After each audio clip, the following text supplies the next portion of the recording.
Halo, Assalamualaikum warahmatullahi wabarakatuh. Jumpa lagi ya bersama saya, Bang Satria.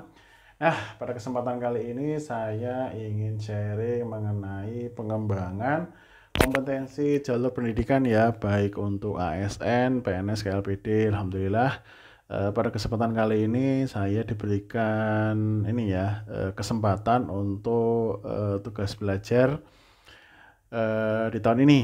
Nah, nanti ini akan saya share ya materi-materi atau cara mendapatkan tugas belajar itu gimana sih atau gambarannya gimana sih. Oke, langsung saja ya. Nah, untuk pengantar pertama itu, jadi pengembangan kompetensi ASN itu bertujuan memastikan pegawai memenuhi kualifikasi yang dibutuhkan ya.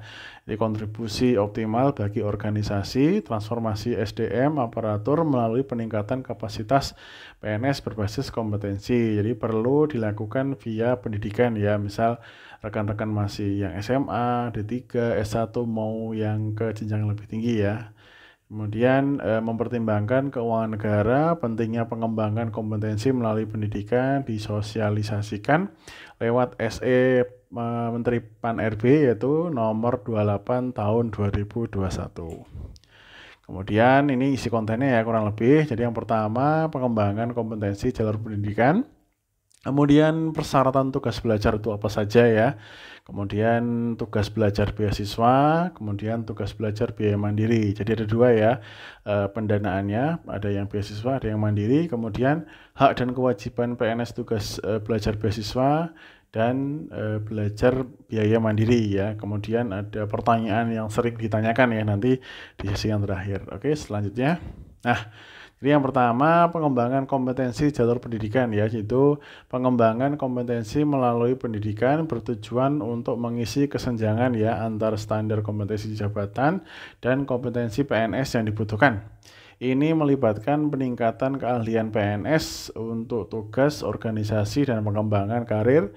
Pengaturan tugas belajar PNS didasarkan pada Undang-Undang Nomor 5 tahun 2014 dan Peraturan Pemerintah Nomor 17 tahun 2020 ya. Oke, sama didukung itu ya yang tadi Menteri Pan-RB Nomor 28 tahun 2021. Nah, ini syarat-syarat tugas belajar ya rekan-rekan semua. Yang pertama di poin A itu masa kerja 1 tahun sejak diangkat PNS. Jadi rekan-rekan kerja yang masih status CPNS itu belum bisa ya. Jadi misal rekan-rekan diangkat PNS tanggal 1 Januari. Jadi mungkin setahun ke depan baru bisa mengajukan. Kemudian melihat sisa masa kerja pegawai ya, mempertimbangkan masa pendidikan normatif dan masa ikatan dinas paling kurang 3 kali waktu normatif, program studi sebelum batas usia pensiun, kemudian 2 kali waktu normatif program studi sebelum batas usia pensiun jabatan untuk tugas belajar yang tidak dihentikan dari jabatan. Sebentar saya kasih ini ya biar jelas. Nah, pointer. Jadi SKP 2 tahun terakhir paling rendah dengan predikat baik ya. Kemudian sehat jasmani dan rohani memenuhi persyaratan lain dan lulus seleksi yang dilaksanakan oleh instansi asal ya. Jadi misal mau lanjut ke S2 ke Indonesia atau di luar ya, kemudian memberi bantuan. Nah, di sini misal beasiswa ya dan perguruan tinggi, jadi tugas belajar yang dibiayai. Oke. Selanjutnya tidak sedang dalam pemeriksaan pelanggaran disiplin dan tindak pidana ya, tidak sedang menjalani pidana penjara atau kurungan dan atau hukuman disiplin ya atau disiplin berat ya. Kemudian tidak sedang menjalani cuti di luar tanggungan negara atau menjalani pemberhentian sementara sebagai PNS, kemudian tidak pernah dijatuhi hukuman disiplin paling kurang tingkat sedang dalam 1 tahun terakhir ya. Jadi jangan ada ini ya track record ini. Kemudian tidak pernah dijatuhi pidana penjara atau kurungan berdasarkan putusan pengadilan yang berkekuatan hukum tetap dalam 1 tahun terakhir. Nah, ini tidak pernah dibatalkan ya tubel sebelumnya. Kemudian ini syarat program studinya ya, sesuai formasi yang dibutuhkan instansi. Jadi rekan-rekan bisa menghubungi masing-masing ini ya, kalau di tempat kita namanya BHSDM, itu yang mengurusi mengenai SDM ya, SDM di ASN kita. Itu formasi apa saja yang dibutuhkan ya, apakah ada yang masih satu linier dan lain sebagainya. Kemudian penyelenggaranya dalam jenis akademik ya, vokasi atau profesi akreditasi ya, program studi dalam negeri paling kurang B atau baik sekali, C atau baik bagi program studi yang di daerahnya belum terakreditasi ya. Kemudian atas persetujuan Menteri Pan-RB, program studi perguruan tinggi juga harus diakui oleh Kemendikbud ya. Kemudian untuk kelas malam karyawan itu juga ada ya, selama mendapat izin dari instansi terkait ya, semisal Kemendikbud standarnya akreditasinya B dan sebagainya seperti. Oke, untuk tugas belajar nih rule-nya ya. Jadi prosedurnya seperti ini, kita mencari tahu informasi penyelenggara ini ya, beasiswa, contohnya seperti ini, LPDP, KOIKA, Australian Award, Bappenas, Kominfo dan sebagainya. Kemudian pegawai mengusulkan diri ke CPT-nya ya, dengan mengajukan surat tugas belajar. Kemudian Biro SDM mengecek kesesuaian rencana studi ya, yang tadi sebelumnya saya informasikan, itu nanti dicek apakah sesuai atau enggak ya. Kalau memang sesuai itu disetujui ya. Kemudian Biro SDM membalas surat resmi ya yang CPT tadi ajukan. Kemudian pegawai bersangkutan mengikuti proses seleksi beasiswa. Ini juga bisa kita ikuti di awal, kita langsung apply beasiswa asal dengan catatan studi yang kita mau apply itu sudah rencananya dengan Biro SDM ya. Jadi kita make sure ke Biro SDM apakah misal teknologi informasi atau sarjana apa atau S2 apa, itu kita konfirmasi ke SDM. Kalau memang sudah ada ini ya, rencana studi yang sudah di ACC, nah kita langsung bisa mendaftar ke ini ya, instansi yang memberikan beasiswa. Ataupun dengan rule seperti ini juga bisa. Kemudian pegawai dinyatakan lulus ya, pegawai yang bersangkutan melapor ke kelulusan ke CPT. Nah, nanti surat usulan CPT unit kerja ke Biro SDM untuk diterbitkan surat tugas belajar. Nah, ini ya diterbitkan. Nah, nanti kita akan dapat surat tugas biaya beasiswa ya, sama perjanjian tugas. Jadi nanti lengkap ya, kapan baliknya, kemudian mulai berlaku ST-nya kapan, perkuliahan di mana dan lain sebagainya. Oke, next. Ini tugas belajar mandiri ya, sama seperti yang tadi, cuma bedanya itu adalah ini biaya mandiri atau biaya pribadi kita. Kalau yang tadi itu biaya dari beasiswa ya. Nah, ini kita bisa melihat beberapa kampus ya di sini sebagai contoh. Kemudian role-nya juga sama. Nah, itu yang membedakan hanya ini ya, tugas biaya sendiri ya. Ya, ini nanti juga dapat surat tugas, kemudian surat perjanjian belajar dan sebagainya. Oke, next. Nah, ini hak dan kewajiban PNS tugas belajar ya. Jadi haknya adalah mendapat penghasilan sesuai dengan ketentuan undang-undang ya, yang masih menanyakan apakah dapat gaji apa enggak, apakah dapat token apa enggak ya, nanti silahkan bisa komen. Kemudian diberhentikan dari jabatannya, kemudian melaksanakan re-entry program di unit kerja yang melaksanakan fungsi di bidang pegawaian ya, dapat mengusulkan peningkatan pendidikan sesuai dengan ketentuan perundang-undangan. Pengusulan kenaikan pangkat yang lebih tinggi ya dilakukan apabila ada formasi. Kewajibannya tadi itu menandatangani perjanjian tugas belajar.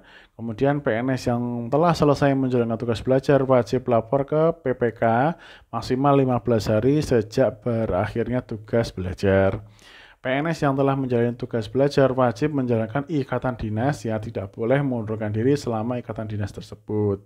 Kemudian PNS tugas belajar beasiswa tetap wajib mengumpulkan SKP tahunan sesuai ketentuan. Nah, ini masa ikatan dinas kurang lebih ini ya, 2 kali masa pelaksanaan tugas belajar ya, kemudian 1 kali masa pelaksanaan tugas belajar atau tugas belajar biaya mandiri ya. Ini kewajibannya.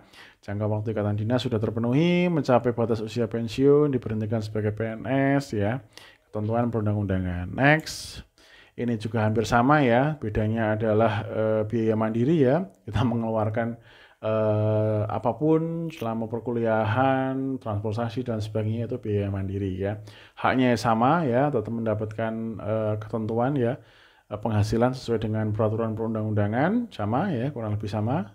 Oke, jadi nanti pelanggaran terhadap kewajiban PNS tugas belajar biaya mandiri akan diberikan sanksi tindak disiplin oleh unit kerja yang menjalankan fungsi kerja dan disiplin kepegawaian. Jadi kalau misal nggak sampai selesai, kemudian apapun itu, nah itu nanti akan termasuk pelanggaran. Oke, next.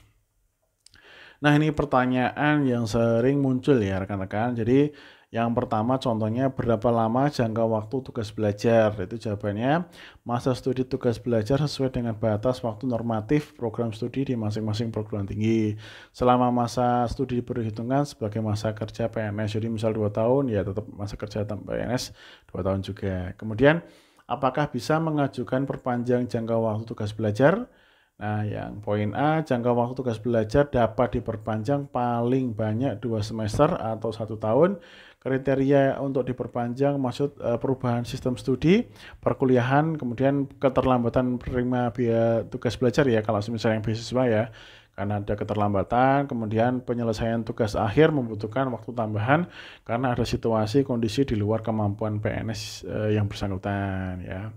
Kemudian apakah bisa mengajukan pembatalan tugas belajar, pembatalan penetapan tugas belajar PNS di lingkungan unit kerja kepada PPK sebelum berangkat studi harus didukung ya. Alasan kuatnya apa gitu ya. Misal PNS terbukti tidak memenuhi memenuhi syarat pemberian tugas belajar. Kemudian PNS yang bersangkutan sedang menjalani pidana penjara ya, kurungan, sedang dalam penjatuhan hukuman minimal setingkat sedang. PNS yang bersangkutan sedang menjalani proses pemeriksaan atas dugaan tindak pidana yang mengakibatkan kerugian negara. Apabila hasil pemeriksaan dinyatakan tidak bersalah, boleh lanjut. Kemudian PNS yang tidak berangkat ke tempat pelaksanaan tugas tanpa izin atau alasan yang syah. Kemudian PNS yang bersangkutan mengajukan permohonan pengunduran diri sebagai PNS tugas belajar atau alasan lain yang ditetapkan oleh PPK. Selanjutnya, apakah bisa dilakukan penghentian tugas belajar? Ini PNS tidak dapat melaksanakan tugas belajar karena keadaan kahar ya, misalnya ada gempa lah, bencana alam lah gitu ya. Kemudian PNS dinyatakan tidak sehat jasmani rohani oleh tim penguji kesehatan sehingga tidak memungkinkan lanjut belajar ya, stres ya kan, mikirin tugas gitu. PNS dinyatakan tidak mampu menyelesaikan tugas belajar berdasarkan evaluasi perguruan tinggi penyelenggara tugas belajar. Kemudian PNS tidak melaporkan perkembangan pelaksanaan tugas belajar yang diberikan oleh beri peringatan tertulis oleh instansinya. Kemudian 65, bagaimana bila sudah memiliki ijazah ya. Jadi misal katakanlah dulu masuknya pakai S1, kemudian ternyata sudah S2 ya. Kemudian PNS yang telah memiliki ijazah dengan bidang studi yang sesuai dengan rencana ya instansi masing-masing itu belum dilakukan penyesuaian ijazah dan belum melakukan penjatuhan gelar dapat mengusulkan ijazah. Jadi langsung ini ya mengajukan ke Biro SDM-nya. Kemudian bagaimana syarat akreditasi perguruan tinggi untuk tugas belajar beasiswa dan biaya mandiri? Tugas belajar dapat diselenggarakan baik perguruan tinggi negeri maupun tinggi luar negeri ya.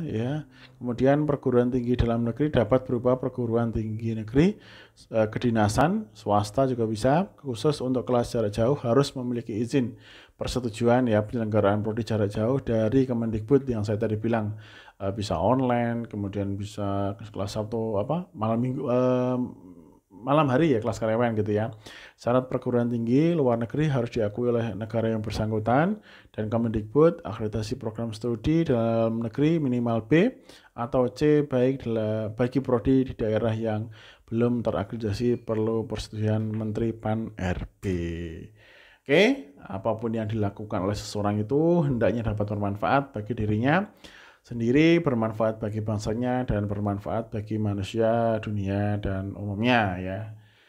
Bagi teman-teman yang galau, yang butuh pertanyaan atau apapun, itu bisa langsung komen di bawah ya, atau langsung ke IG saya kalau nanya-nanya, silahkan.